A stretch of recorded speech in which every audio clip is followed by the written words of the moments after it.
I'm a Yosemite park ranger. Don't disrupt the mushrooms. This awesome story is written by Jgrupe. Be sure to check out his Reddit profile for more awesome stories. So grab your coffee, sit back and enjoy the show. And don't forget, where fear is, happiness is not. Jgrupe now has 3 books available. No Sleep Tonight, Scary Short Stories, Beneath the Asylum, and Escape the Asylum. Be sure to check them out. The Amazon links to all 3 will also be listed below in the description. Also below will be a link to Jgrupe's very own YouTube channel, where he too narrates his own as well as other creepypasta stories. People sometimes ask me what it's like being a park ranger. I have to admit, it's a dream job for the most part. I work as a wilderness ranger, and that means I get to go out by myself with little to no supervision, wandering Yosemite National Park alone. I look for ways to restore nature to its proper state. I try to keep the park looking the way it's supposed to. Pristine and beautiful, just the way it has been since long before humans were around to disrupt it. If you asked me what I was looking for, I would be hard pressed to say it out loud. I just know it when I see it. Telltale signs of human activity which indicate a camping party has visited an area recently. People will often rearrange logs and rocks around a fire pit. They'll leave trash laying around, half-burnt sticks used for roasting marshmallows, and other signs of their presence will be scattered about. Hand-dug latrines, holes filled with cigarette butts, and all sorts of crude words and phrases carved into trees. I've seen things that make my eyes water as a lover of nature and the untouched wilderness. My job is to correct their mistakes where possible, returning the wilderness to its natural form so that the next person to come along doesn't have to shed a tear at the sight of the forest, watching as it slowly deteriorates with each subsequent visit. I think my job is vital, and I'd hate to consider what this place might look like without people like me. But every once in a while, even someone as experienced as me can make a mistake, and that's exactly what happened to me. I made a terrible mistake, and now the wilderness I've always sought to protect has turned against me. And I'm not sure if I'm gonna get out of this alive. My uncle was the one who first told me about fairy rings. If you're ever walking through the forest and you stumble across a ring of mushrooms and it looks too perfect, don't touch it, he said to me. Those rings are made by fairies, and if you disturb them, they will come after you. You might have bad luck, or even worse, you could fall into their world and become trapped there. Uncle Bill had worked as a park ranger in his younger days, and he had lots of great stories about working at Yosemite National Park. Maybe that was partly why I wanted to get into this line of work. When I was younger, he told me and my younger brother plenty of stories based in fact, but also quite a few that were based on folklore and legends. And some of that he pulled straight out of his ass. Those were usually the best ones, and often it was hard to tell the truth from fiction, at least for me. As I got older, I learned that many of the stories my Uncle Bill told me were fantastical lies, but I never held that against him. He made the world into a wild, hilarious and magical place for me from an early age. I remember he'd sing songs while playing his acoustic guitar around the campfire, making up the funniest lyrics I've ever heard as he went along. To my young mind, it was like magic, even if he was just replacing the lyrics to Candyman with Candy Dog. To me, it was mind-blowing. Weird Al had nothing on my Uncle Bill as far as I was concerned. And I'll never forget that feeling of walking through the forest with him, marvelling as he explained the subtleties of nature and believing in all the hidden things he explained to me, real or not. Of course, as an adult, I didn't believe in magical things anymore. Fairy rings weren't made by fairies. They occurred naturally. Although there were competing theories on how they came about. I had learned in college that it was a biological process. There's plenty of folklore around these odd-looking mushroom circles, but none of it is based in fact. Or at least, so I thought. But then, all that changed.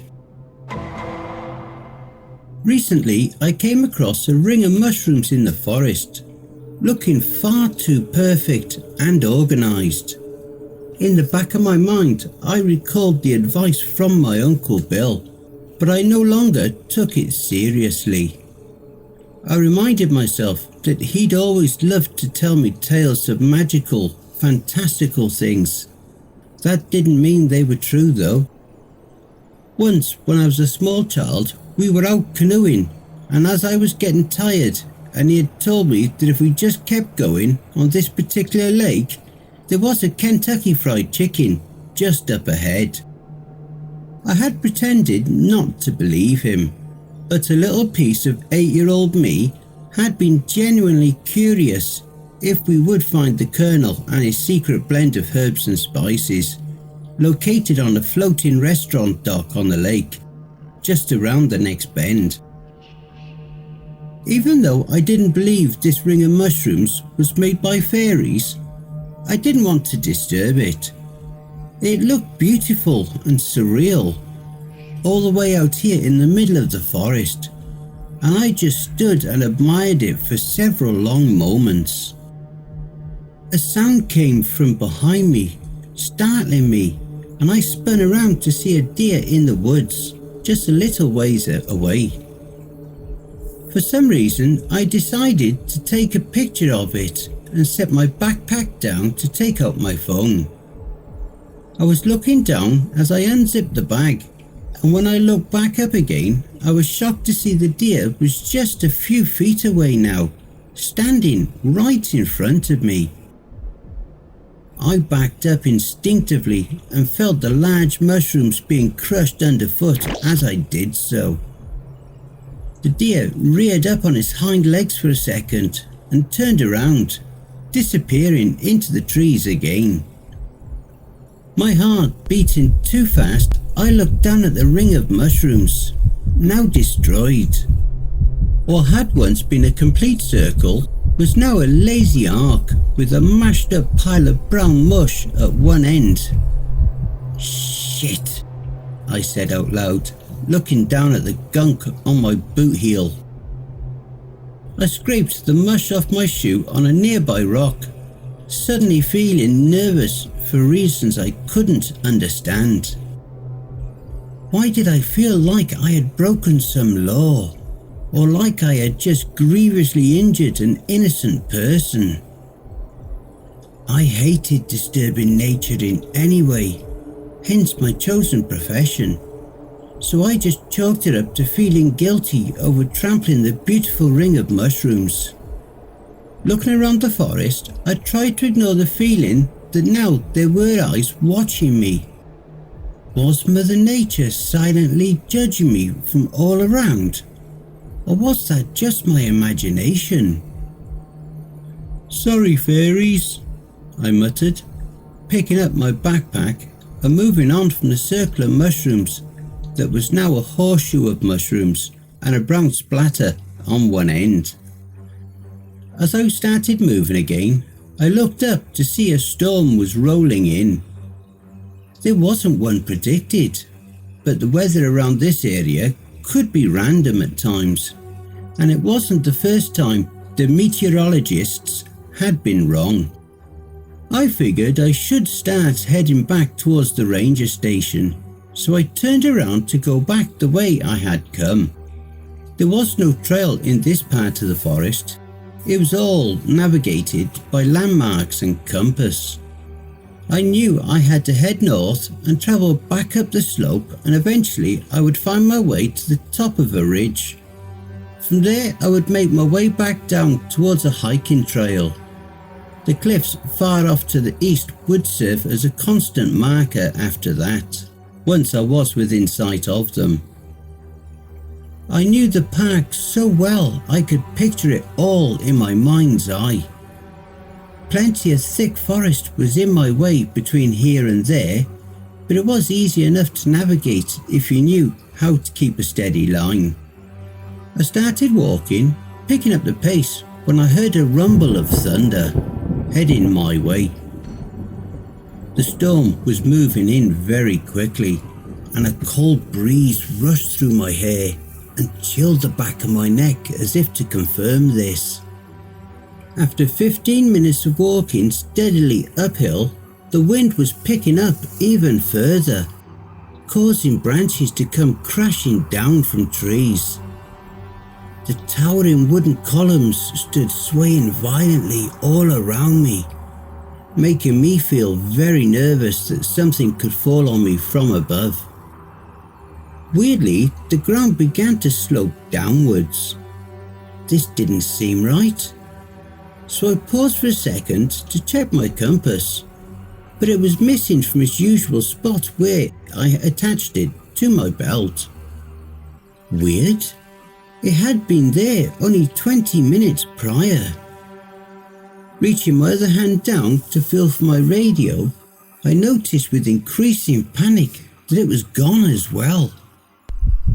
My heart began to beat a little faster as I looked through my bag and all of my gear trying to find these two crucial pieces of equipment. I never left the ranger station without either one. At least my phone was still in my pocket, although the reception out here was spotty. It gave me some reassurance in case of an emergency. I continued moving in what I thought was the right direction, hoping I was just remembering the landscape wrong. Maybe there was a valley before the ground sloped upwards again? I had been mistaken before about things like this, and usually I found the best course of action was just to go with my gut. The problem was, my gut wasn't sure anymore. I knew this was the right way, but my eyes weren't matching my sense of direction. I checked the moss on a nearby tree and saw it confirmed my internal compass. Still feeling uneasy, I continued moving along, going deeper and deeper into this part of the forest, into what looked like a dark valley. As I walked, I began to see things that didn't make sense. Plants that I had never seen before. Mushrooms in various shades and colours, ranging from greens to reds, yellows and oranges. Even a few that were blue with yellow polka dots. I came upon 3 snowy white mushrooms that were so tall and broad they were as big as a child. They stood at waist height and swayed as I approached as if aware of my presence. I had never seen anything like them and wondered if I had accidentally ingested some sort of hallucinogen when I stepped on that fairy ring. Or maybe you fell into their world, another voice in my mind said, sounding like my Uncle Bill. No, it isn't possible, I muttered to myself. This isn't possible. The clouds above were turning black with approaching rain, and that chilly breeze came once again, running cold fingers through my hair. I spun around at the sound of movement behind me, terrified of what it could be. I reeled backwards, my eyes wide and my heart pounding like a drum in my chest.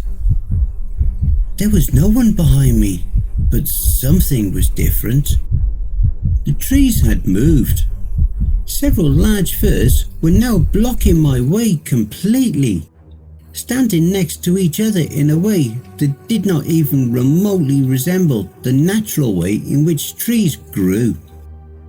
They were shoulder to shoulder, with no room for root growth or for light to come through. It occurred to me after several moments that there was only one thing that could have happened. The trees were moving, they were alive, and they were surrounding me, cutting off my escape.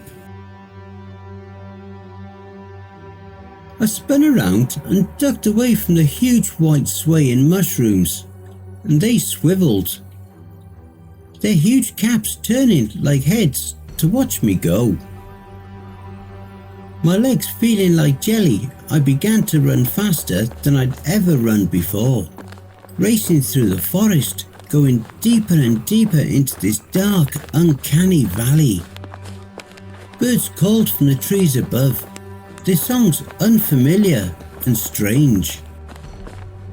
I began to see flowers and other plants that seemed to be watching me as well, just like the mushrooms and the trees. And I realized the forest was keenly aware of my presence. The trees were allowing me through, making a path for me, as if this was the way they wanted me to go. I didn't know where I was running to, just that I needed to get away from those moving trees and the mushrooms that seemed to be watching me. But things were only getting stranger as I moved deeper into the forest.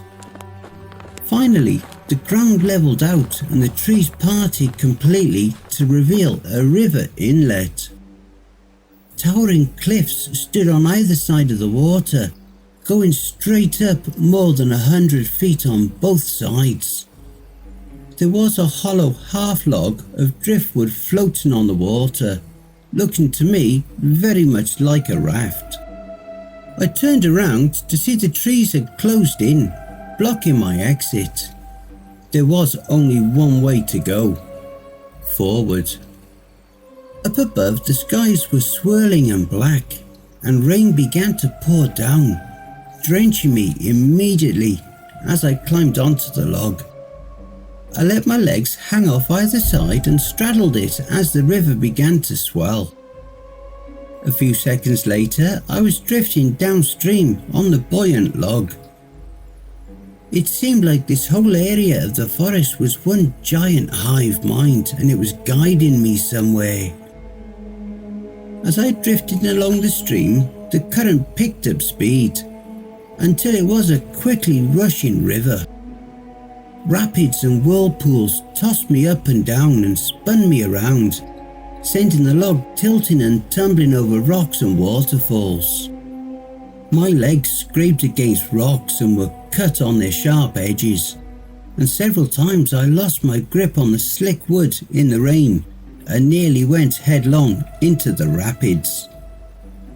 The water began to calm slightly, and I looked up to see there were now caves dotting the cliffs, looking down on me from above.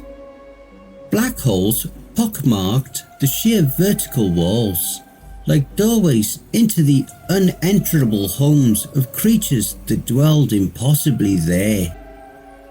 There was no discernible way to get up to those dark entrances to those caves, and yet I saw multiple red glowing eyes looking out at me from each one. This forced my mind to imagine the type of creatures who could dwell in such a gravity-defying abode.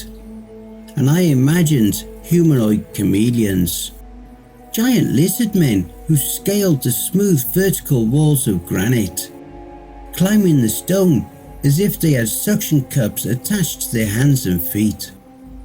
Shuddering at this mental image, I just hoped those creatures weren't hungry and they wouldn't decide to come down to the river to greet me.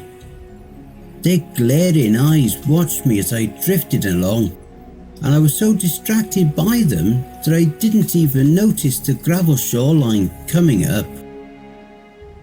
Unprepared, my momentum threw me from the log, and I went tumbling into the rocky shore.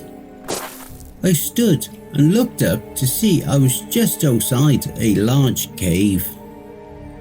It stood before me, ominously, and I heard strange noises coming from inside. This made me curious, and I found myself taking tentative steps into the cavern. As my eyes adjusted, I saw there were steps leading down, carved into the rock. The wet stone dripped with moisture, cold water landing on my head and my hands occasionally. It was still pouring outside, and it was nice to be out of the rain, although I was still more than a little frightened. "They'll want your eye," a voice said from the shadows, causing me to jump. "Who's there?" I yelped. "Just one will suffice. But if one is better than the other, you best give them that one and not the other." I spun around at the sound, looking for the source of it. "Down here," it said, and I looked to see a small rabbit. Its eyes were red, its fur white, an albino. "What did you say?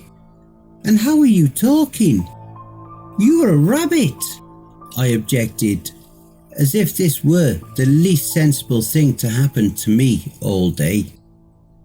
"There is no time for this. The longer you stay here, the more you're going to lose. Don't ask questions, just do as I tell you." The bunny was as insistent as it was cute. I was reminded a bit of the rabbit from Alice in Wonderland.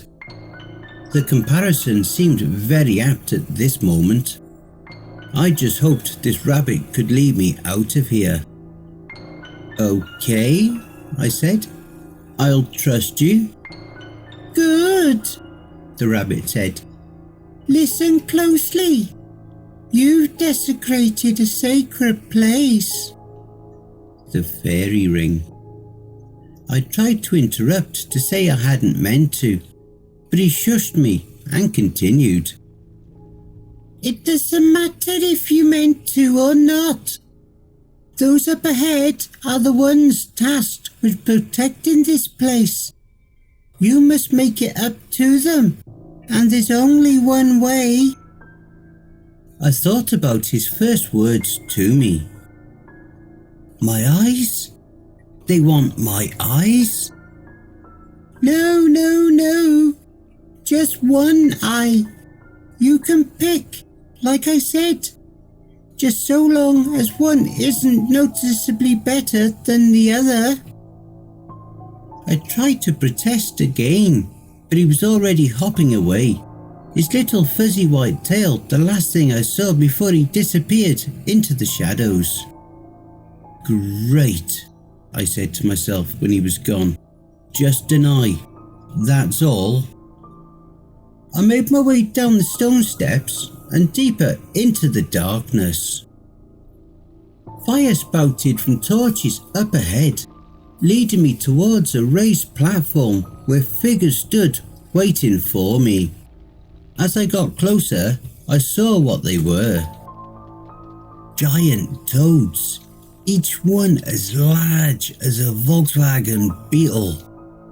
Their eyes were strange and faceted like mosquitoes. dark and reflective as polished jewels and staring intently at me as I approached. Their glaring eyes lacked any emotion. It was like a panel of judges, I realised, as I marched into the midst of them. They looked at me coldly for several long minutes, until I wondered if they were waiting for me to do something. "They'll want your eye," I remembered the rabbit saying. But that was insane. I wasn't going to give these monsters my eye. For what? Stepping on a few mushrooms? I scoffed at them and turned around as if to leave, but found myself face to face with cold wet stone. The cave had shrunk and was now only this small room, just barely big enough for me and these 5 enormous toads who stared at me with blank eyes. "What do you want from me?" I asked, raising my voice to ask again when they didn't respond. Finally, one of them did something different. It glanced down at the cold stone floor of the cavern, and I followed his gaze to see a sharp rock, like a broken piece of graphite. I found myself reaching down to pick it up. "No, I can't," I said. But the longer we stood there, the more it became apparent that I would have to. The stink of the toads and the damp chill of the cave was becoming oppressive. If I wanted to leave, I would need to do what the rabbit said. Somehow he had known. It was as if this was the way it was meant to be. Time passed. I debated and pleaded with them. I got down on my knees and cried, but they never blinked an eye. Finally, after what felt like hours inside that cave, I decided I had to do it. I realised there was no other way. My heart pounding with terror, I lifted the sharp stone to my left eye and watched as the toads began to nod their oversized heads, their wide mouths stretching into even wider grins. I dug the point of the stone into my eye socket and began to pry and twist, thrusting it deeper until my vision clouded with darkness and red. The pain was so bad I had to stop several times and felt my knees buckling as I almost passed out from the agony. The slippery gore made it difficult to find purchase. But after several attempts, I finally managed to leverage the eyeball from its socket. Twisting and digging, it came out the rest of the way and fell, dangling from the tendon like a tether, swaying and spinning as it hung from my ruined face. One of the toads snapped out his tongue and grabbed hold of the eye, yanking it back towards itself and tearing the tendon in half in the process. The pain was terrible, somehow worse than anything else. Gasping for breath, I dropped the blood-slick stone to the floor of the cavern, bending over at the waist and trying to keep my lunch down. I felt queasy and sick about what I had just done. A terrible feeling welling up inside of me that I was now broken and had just lost some essential part of myself. Like when you lose an adult tooth or sever a finger with a table saw. I was not going to get that eye back. It was gone forever and was now being digested in the belly of a giant mythological toad. I blinked my one remaining eye, and when I opened it again, I was standing back in the forest, with my boot in a puddle of squash mushrooms, the fairy ring. I was still standing half inside and half outside of it. I took my foot out of the circle, feeling the warmth of blood running down my face from my missing eye. Looking up at the sky, I saw it was clear and blue, with no indication of the storm I had witnessed earlier. There were no more dark clouds, no more crashes of thunder. It was as if the whole thing had been a daydream, if not for the fact that I was missing my eye. I had no doubt that it was necessary for me to leave that place though. If I hadn't done what I did, the other world would not have let me leave. If not for that rabbit and his advice, I would never have escaped.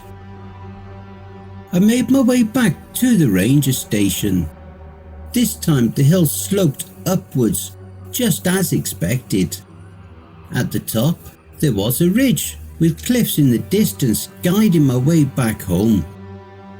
When I got back to the ranger station, there was only one little problem. My boss acted like I didn't exist. At first, I thought he was upset with me for some reason. I tried to talk to him calmly, but eventually resorted to yelling and screaming in his face. Nothing I did seemed to make a difference. It was like I was invisible to him. My other co-workers and my friends and family, none of them could see me anymore either. I've gone to see everyone I know and they all act like I'm a ghost. Like I never existed. My landlord moved my things out of my apartment and put new locks on the door.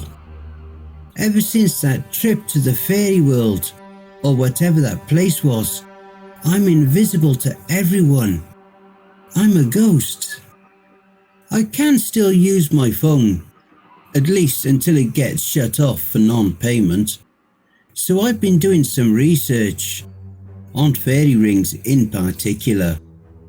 From what I've learned, there are lots of legends and myths surrounding them, but one caught my attention. Some say that if you wander into a fairy ring, you will be transported to another world, and that you can only leave by giving up an eye to the guardians of that world. The guardians look like giant toads with the eyes of insects. Other legends say if you wander into a fairy ring, the magical creatures of the forest will trap you there or make you disappear so that no one can ever see you again. I think somehow I got the worst of both curses. I'm scared that this may never wear off. Whatever this spell is, it may be permanent. They'll want your eye, the rabbit had told me. Just one will suffice, but if one is better than the other, you best give them that one and not the other. My left eye had always been a little worse, but I was so used to it, I'd forgotten. It completely slipped my mind that my contact lens prescription was a little stronger on that side. I wondered if somehow the toads knew. I'm going back out to the forest to try and make another deal with them. I'll give them anything, even my other eye. I'd rather be blind than be invisible. You have no idea what this is like. It's worse than death. I just hope I can find my way back to the fairy world and then back out to the forest again. I'm leaving now after typing this out. If you don't hear from me, you will know where I am. I have a funny feeling that I'll be missing both my eyes pretty soon. But I'm okay with it. I have peace with nature, and nature has a piece of me.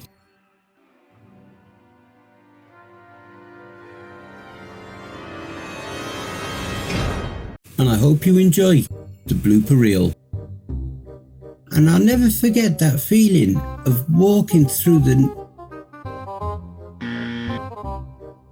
Although they were...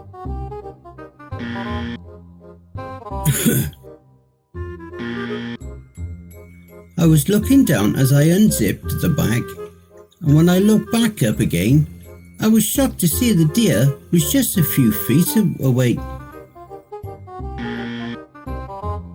Why did I feel like... Looking around the forest, I tried to ignore the feeling that now... Looking around the forest, I tried to ignore the feeling that now there were... As I started moving again, I looked up to steer... And it wasn't the first time the meteorological... And it wasn't the first time the... And it wasn't the first time the meteorological... Although the reception out here was... Although the reception out here... Although the... I checked the moss on a nearby tree and saw it confirm. There was a hollow log. Giant lizardmen who scaled the walls. As if this were the at least it. One of the toads snapped out his tongue and grabbed a hold of the yacht. I took my foot out of the... You have no idea what it is.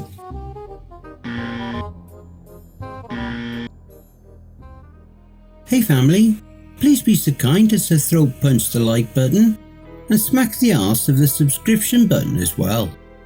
And remember to chokehold that notification bell and then select all. That way you'll receive all notifications each time I upload a new video. And by subscribing, you'll be the first to see all of our new spooky creepypasta stories. A very big thank you to Jgrupe for allowing me to narrate this awesome story. Be sure to take a look at the playlist here for more of the stories that I may have already narrated. I would just like to say a very big thank you to all of the authors that I have worked with and all the ones that I will work with in the future. So thank you all, my brothers and sisters. And why not hashtag Cryptids Roost in your comments. A huge thank you to all of my Cryptids Roost community family too. We have now surpassed the 1,000 subscribers mark. If you would like to support us and throw me $1 or $3, I'd be very much appreciative. I do have PayPal, paypal.me/cryptidsroost. Alternatively, I have an account at buymeacoffee.com. You don't even need to register on either site to donate. I have a subreddit if you have a story you've written that you would like me to narrate for you. You can also follow us. All my socials are contained within the Linktree link below. And don't forget to check out the end screen. See above. That will also list some more videos in my back catalogue. All the links are below. Take care everyone, and I hope you all have a wonderful and peaceful night. And don't forget, where fear is, happiness is.